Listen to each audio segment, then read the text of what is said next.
À moins de 5 minutes de navigation de la côte de Malindur en Guadeloupe, se niche sous l'eau un des trésors de la biodiversité mondiale.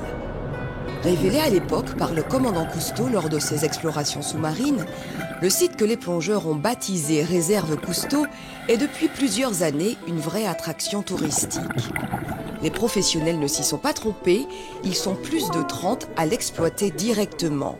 Sociétés de plongée, loueurs de kayaks ou encore bateaux à fond de verre, tous profitent de cette nature généreuse. Et grâce aux îlets Pigeons et à ses fonds sous-marins, c'est toute la région de Bouillante et la Guadeloupe qui tire bénéfice de ce produit d'appel hors du commun. Les gens viennent pour ça, pour le site, quoi, parce qu'il y a des belles plongées à faire, des belles balades en mer. Voilà. Les visiteurs viennent pour ça, pour ce site. Et pour améliorer l'accueil des visiteurs, l'association des commerçants et la mairie réfléchissent aux mesures à mettre en œuvre prochainement. Alors le projet pour mieux l'accueil de tourisme, déjà avoir des bonnes douches, des toilettes, tout, qu'on a vu avec le maire. Le parking pour mieux accueillir des visiteurs parce que c'est pas évident sur la route, les gens se regardent un petit peu sur la route, c'est un petit peu dangereux et tout ça. Et je pense que c'est mieux. Et puis éclairer la plage convenablement pour que les gens puissent rester plus longtemps. Parce que là, il y a une demande pour ça. Chaque année, le parc national estime que le site est fréquenté par 40 à 50 000 plongeurs, kayakistes et autres visiteurs. Des chiffres importants qui illustrent l'apport économique pour la région, mais également la pression exercée par l'homme sur le milieu marin qui souffre de cette forte fréquentation. Là, on lève juste les jambes. Hop là. C'est bon.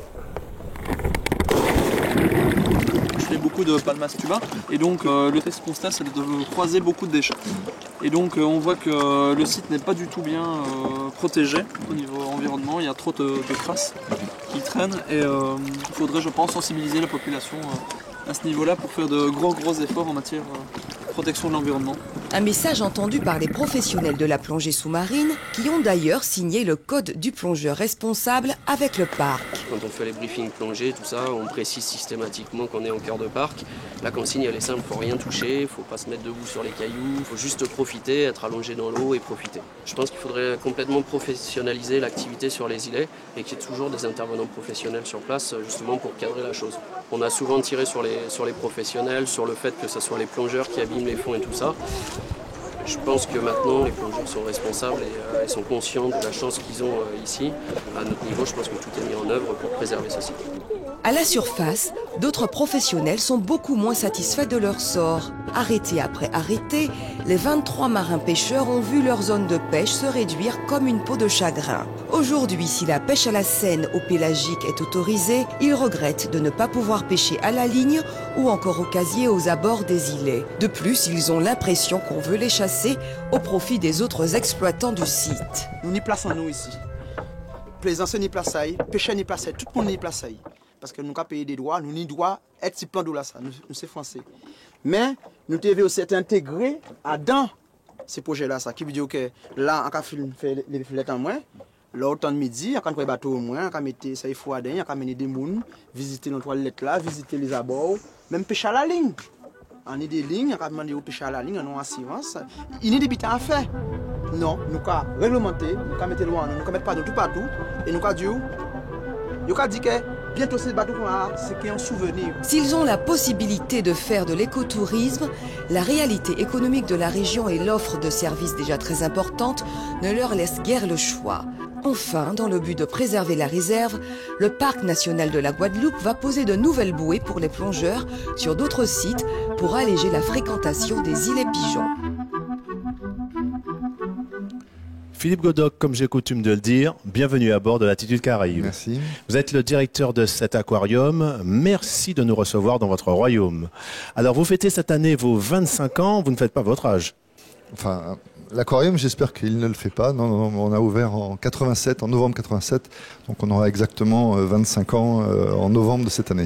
Alors, vous avez prévu une extension vers 2014, si je ne me trompe. Celui-ci est vraiment trop petit ?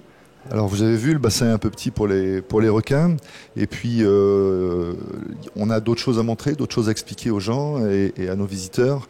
Donc on a engagé depuis 2007 un programme d'extension qui devrait voir le jour par un début de chantier dans le courant de cette année, on espère après les élections. Alors le but de cet aquarium n'est pas seulement de faire visiter requins ou autres poissons, mais également un but pédagogique derrière tout cela. Alors un aquarium, ça a plusieurs objectifs. C'est d'abord un outil touristique indéniable. Ça attire les visiteurs. Ça peut être un but, par exemple, d'escale pour des bateaux de croisière, puisque nous sommes le seul aquarium dans les petites Antilles. Mais ça aussi, vous avez bien raison, un but pédagogique. Et on peut même dire que de conserver des animaux en captivité sans un objectif de pédagogie derrière, ça n'a pas beaucoup de sens. Alors c'est vrai que vous avez parlé de visiteurs. C'est vrai qu'il y a beaucoup d'enfants, beaucoup de scolaires qui viennent ici. Alors oui, on reçoit entre 8 et 10 000 enfants dans le cadre de visites scolaires chaque année à l'aquarium.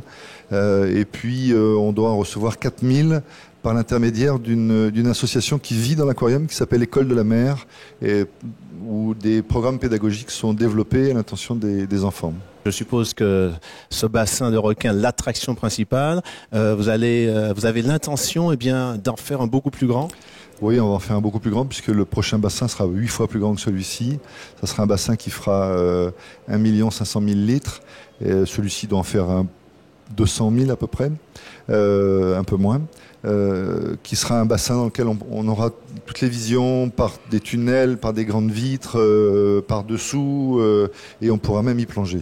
En termes de logistique, cela demande donc, en termes de nourriture, par exemple, ne serait-ce que pour ce bassin de requins, quelque chose d'assez extraordinaire. Oui, on a des consommations importantes de poissons. On doit consommer 800 kg de balaou par an, 400 kg de moules, 400 kg de crevettes, des épinards. Enfin, on a beaucoup de choses qui passent ici. C'est assez varié, effectivement. Oui, on a des poissons herbivores, on a des élevages de crevettes, puisqu'on a des poissons, surtout des invertébrés qui ne se nourrissent que de vivants.